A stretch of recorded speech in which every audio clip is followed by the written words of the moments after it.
views and opinions expressed in this program are those of the participants and do not necessarily reflect the views of BronxNet or the program underwriters.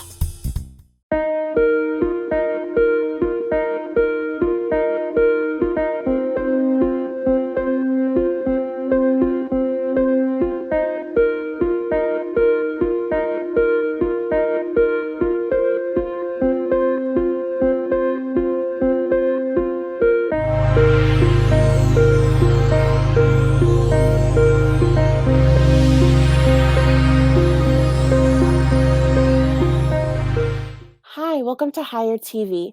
I'm your host, Amy Bay, and today we will be discussing the COVID vaccine mandate with our guest who's fully vaccinated and currently works in a cafeteria at Mercy College. Please welcome Rohi Benga. Thank you for joining us. Thank you. Okay, so let's jump right in. So, were you hesitant to take the COVID vaccine? At the beginning, I was, but because I have underlying diabetes and high blood pressure, so after thinking about it, I had to take it. I didn't have a choice, but I had to take it. That's good, and I'm glad that you took it. Yes, it helps a lot. Yes. Yes, that's good. And what was your experience taking the COVID vaccine? Um, it's just a little sore on your arm. It's not like what people are making it to be. You just have a little sore on your arm, and you take Tylenol, and you feel much better. Um, it was not a big deal at all. Not the way people are making it seem like. It's not. Mhm. No, it's Yeah, not. And you getting a protection. It's not like it helps a lot. If you want to go back to work, you really have to take the vaccine. You cannot just take chances because a lot of people are dying from this virus, and we need to take it very serious and yeah. vaccinate. Mhm. Yeah, I agree. And hopefully one day, we will all be fully vaccinated and we'll go back to our normal lives and Yes. stuff. Yeah. Yes. Mhm. And in the beginning of the pandemic, many workers have quit their jobs due to the cases increasing and stuff. And I know you were one of those people Yes. that were affected by it as well. In spite of that, you're currently working in a cafeteria at Yes. Mercy College, which I'm very happy to hear. And you're back into the work mode and stuff. Yes. So, how does it feel to be back into the work environment? It was scary at the beginning. I was just scared that because a lot of people are not vaccinated, but they take a lot of good precautions in the college. So the kids, a lot of the kids, they're vaccinated before going back to college. So that makes me feel safe to go in there and work. Like it was scary at the beginning, but after I started for a week, they're very good at the precautions they take for this for this virus. Yes, because Mhm. they're constantly cleaning and spraying and doing a lot of stuff to help people, and you still have to wear your mask and have hand sanitizers to use, and it's a lot of stuff that they do that helps make you feel safe. Yes. That's good. Yeah. I'm glad that they're taking precautions at the college Mm-hmm. and stuff because, the cases is still going on. Yep. So, Mm-hmm. no matter if you're vaccinated, it's still important to You protect still yourself. you still have to protect yourself. Yep. Yes, absolutely. Mm-hmm. And what are your thoughts on about workers losing their jobs for refusing to take the COVID vaccine? I think they're scared, and maybe they don't read a lot about the vaccine. A lot of people are scared, and it's not even necessary for you to lose your job. Just take the vaccine. We are in a pandemic, and it's very important that everybody is vaccinated. You know, so we can go back to our normal life. But I guess they don't read a lot, and then they just want to make a decision to just lose their life because they don't want to take the vaccine. It doesn't make no sense. Mhm. It's crazy. Yeah. Yeah, I agree. And a lot of people have family members to feed and stuff, so Yes. So it's you like don't want to. yeah, how Yes. are you gonna work? Yeah. You know, I think it's scared because I was scared at the beginning, but when I went back to work, it was not. It was not that bad. No, it's not. A lot of people are scared because they lose their family members and they're thinking, oh, if I go back to work, I'm gonna catch the disease, and and it's not like that. Hmm. Mm-mm. And I know you had some family members that were a little hesitant to take the COVID vaccine. Um, like, how did you like support them and stuff and help them, to like influence them to take the COVID vaccine? Because after my brother had it and he went to the hospital for a day or two. I think that wakes everybody up. It tells everybody that this is very serious. You need to take this vaccine, and talking to the family members, a lot of them started taking the vaccine, and they're taking it very serious now than before. So it's just a wake up call for everybody to take the vaccine. Yes. Yeah, I agree. And I'm glad that, half of your family members took the vaccine. Yes. Mhm. And next, what is your intake on the false information that's been said about the vaccine? I think they don't maybe read a lot or watch TV to see what's going on. A lot of people they just hear stuff on social media, and that's not right. You have to read and maybe listen to the doctors that know what they're talking about. A lot of people they just nonchalant. They don't care. Like, but if Hmm. you read, you will know that this is a pandemic and it's not funny at all. It's not a joke. Like millions of people died from this virus, and we need to take it serious. And go get vaccinated and go back to your normal life. Hmm. Yeah. And also, like, like some celebrities have been speaking negative about it as well. Yes, How do you feel about that? that's not right because they can influence a lot millions of people. So they should take it seriously. And I think now is different because they see a lot of people dying and catching the virus. So a lot of people are changing their minds and going and taking the vaccine. A lot of celebrities they started taking the vaccine very serious. Maybe Hmm. maybe percentage of people are still not convinced, but I think majority of people now they know that this is serious. If you want to go back to work, you have to get vaccinated, and then the government is mandating like you have to be vaccinated to go back to work. So that's good that they are doing that. So it shows that you have to be vaccinated before you go back to work. So that's good. Even the Yeah. celebrities, they all of them before they go back to work, they have to be vaccinated, or you gotta be tested every day, and it's annoying. Yeah. So yeah, And I agree because celebrities, they have a huge platform, yes, and fans look at their social media posts every day to see hmm what they're saying or what they have, yes, what opinions they have on certain topics. So hmm they need to you know be a better role model, and yes, yeah. yeah, that helps Yeah. a lot. Yes. Like, you have to just set the example for the young ones, Yes, because there are a lot of these young ones that are very that don't listen and stuff to their yes. parents. So they And listen to then, the celebrities. Yeah, yes. it's true. Mm-hmm. Yeah. hmm Mhm. And what are your thoughts for the latest scammers that have been selling fake vaccination cards? I think the government is on top of that too because it's not right to sell those fake vaccination cards. Then you're making people sicker. Now, if you have the virus, nobody will know. And then you go into these places like restaurants and bars. And if you're sick, you can give it to, you're just causing more problems. I don't know Mm-hmm. why they're doing that. But I think the government is now, they know about it now and they're working on tracking down the people that are selling it. It's just not right. It's Mm-hmm. not. I think it's causing more problem than helping. Mm-hmm. Yeah, I agree. I agree as well. And a lot of people are recently charged for it. So I'm Yes, glad that they're, they're on top putting of those. it. Yes. Mm-hmm. Yeah, I Yeah. agree. And lastly, what advice do you have for people that are still hesitant to take the vaccine?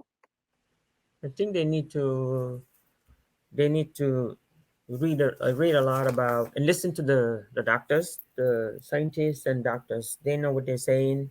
And at the beginning, people think that this is a joke. They didn't even take the virus serious. We are in a pandemic, and they don't even know what this pandemic is. You have to have a family member that was affected by COVID to take it serious. You know, because anybody that lost a family member or your family member gets sick, you would take it very serious, and you watch the news and read a lot about what's going on. You will take this virus very serious. I'm advising them to take it serious. Just get vaccinated, and just go on with your life. It's not gonna kill you. It's not that serious. It's just a minor pain that you have on your arm, and then it's gonna go away. A couple of days, it's gonna go away. That's it. It's not that serious. Mhm. You need to be vaccinated. Yes, I agree as well. What everything you said was very valid and stuff. I'm glad that you gave your opinion on the COVID vaccine because all our voices need to be heard. Yes, Yes. very important. Yep. Mm-hmm. Yes. Well, that's all the time we have for today. Thank you so much, Rohi, for joining our segment. You're welcome. My Thank you. pleasure. Yes. Once again, my name is Amy Bay. See you next time on Higher TV.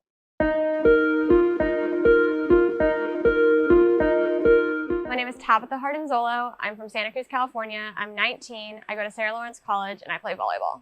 Before coming to Sarah Lawrence, I'd been playing volleyball for 10 years. I started when I was 9. When I was 10, I started playing club, going to collegiate camps, and playing beach volleyball, which I continued on for the next 9 years. It became a full-time commitment, but that paid off in my senior year when I became a state champion, a NorCal champion, and a Central Coast sectional 2-time champion. I think that Sarah Lawrence handled athletics during the pandemic better than most small colleges. Instead of just writing off sports in general as, too dangerous because of COVID, they actually gave teams a chance to play. And for the volleyball program here, that meant having a co-ed team. So our team was made up of 4 boys and I think 10 girls. And we played 3 conference games, had a conference championship. The precautions have changed a lot. Last semester, we were getting tested every week. It was rare that everyone was fully vaccinated. Now everyone's fully vaccinated. We're still wearing masks for the most part, but in and of itself, we are still playing with precautions. But besides that, I'm not on a co-ed team anymore. The game is back to a women's game, and that's kind of the only difference. I think that my love of volleyball is still increased because of COVID though. I think that COVID for me increased my love of the game and love of the sport because, like I said before, I hadn't done much in the year and I wasn't getting much social interaction. So being able to play the game I loved and be with people and hang out with people just made me appreciate the sport so much more. But at the end of the day, I'm also an athlete and a competitor, and I like to win. So it was definitely hard playing against men who are a foot taller than me and losing. We did come away with 1 win, but being able to play, I think, in general, just made everything better. It's nice to have fans again. Having a full crowd or having a crowd at all, we feed off that energy. So having fans back in the gym is incredible and the atmosphere is so positive. Also, I think a lot of people, I mean fans, are more into it than they were in years past because they haven't done this in 2 years and they haven't seen live sports in a while. So people are getting really into it, and that's just increasing the energy and vibes on the court. Bump, set, spike. Okay, yeah.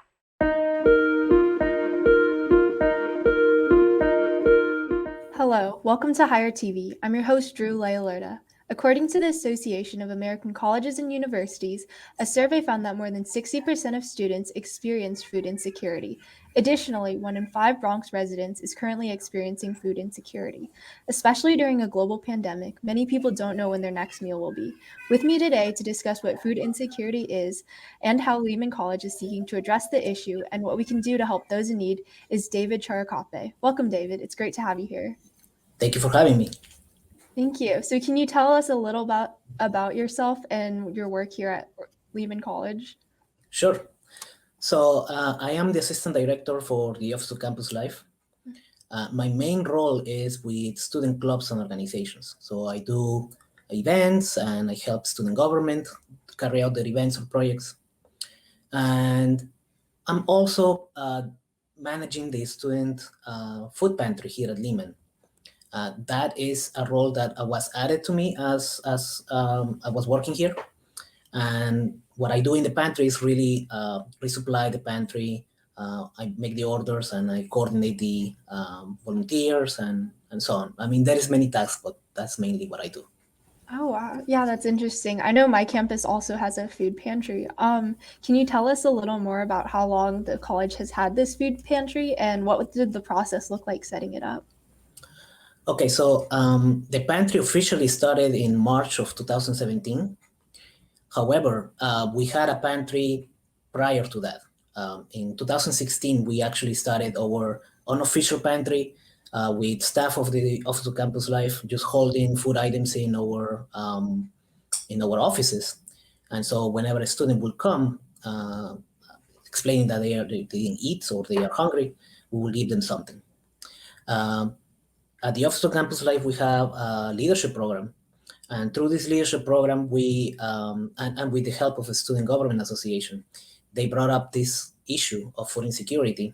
And we were able to make an official food pantry at Lehman, utilizing a space that we have available in the Student Life building, and with the help, with the partnership with the New York City Food Bank.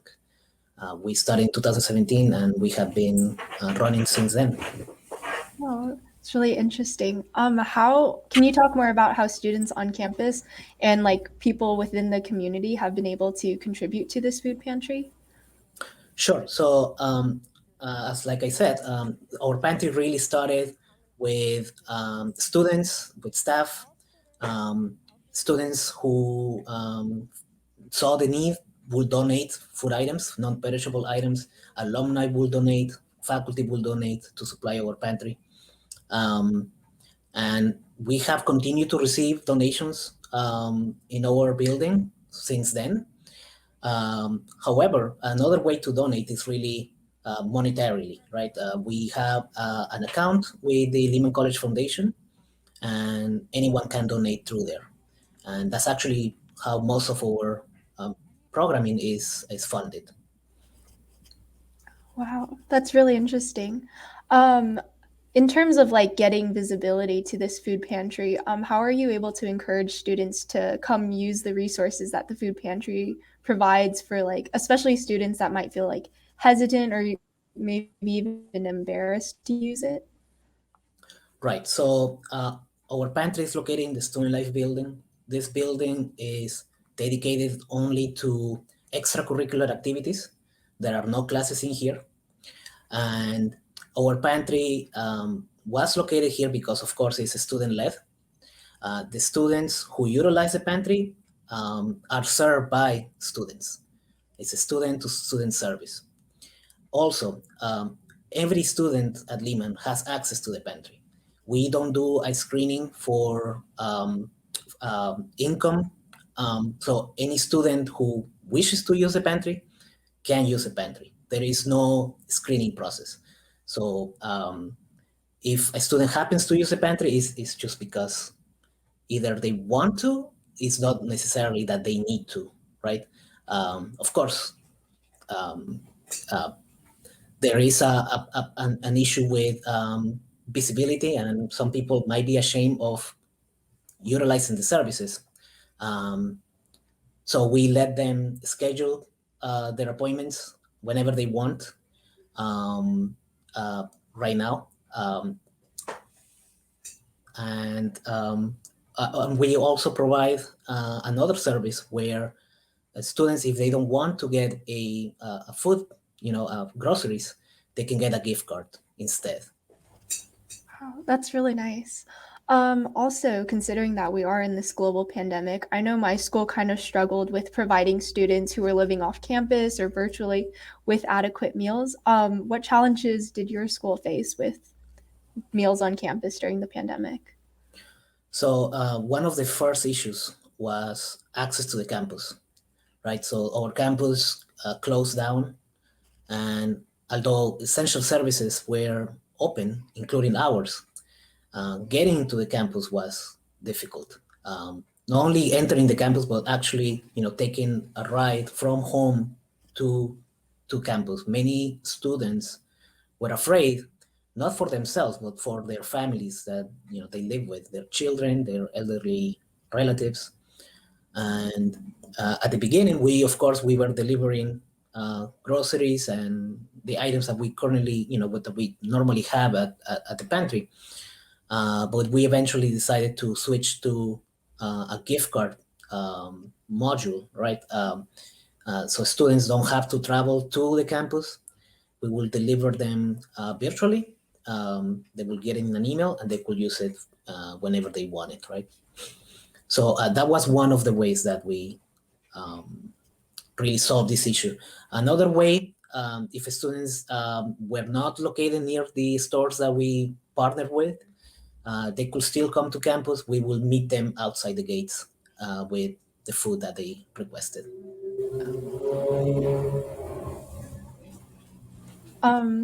Yeah, that's really awesome. Since you were like you had such a crucial role setting up this food pantry, do you have any advice for other college students or other colleges on like how they can help their students in this way or create their own food pantries even? For any pantry, I believe, especially food pantries in colleges, partnering with the New York City Food Bank, it's key. It was key for us because they provide food in a very subsidized way. So if any college, especially student-led, student governments, could fund a pantry, they will stretch their money by using the partnership with the New York City Food Bank. Definitely, I think Oh, that's key. yeah, thank you. Um, what are your hopes for ending this issue? Pantries are not the solution. Um, Pantries are really a patch to a much larger problem. Colleges and universities, their main role, of course, is to educate students, educate the population, make them productive professionals, and of course, good citizens. Um, but the issue of food insecurity and other essential services like housing as well, those are problems that are larger than what a college can tackle. I think from our role as colleges and universities, our role is to not only give food to the students, but also inform them about what are the causes that we have, why do we have this problem in the first place, so that these, young adults, citizens really, will be able to help in some way, right? Either by alleviating food deserts or by actually becoming politicians, and changing our laws or providing more support for food insecurity and other basic needs issues. Yeah, I definitely agree. How can we stay in touch with you or reach out to you if we have any questions or would like to help out? So the main way to contact us is through our email, food.bank@lehman.cuny.edu. My personal email is my name, david.charcape@lehman.cuny.edu. But students who would like to volunteer, or if you would like to donate, please reach us at food that bank at lehman.uni.edu. That is really the best way. Another way for students who are already at Lehman, just visit us at the Student Life building.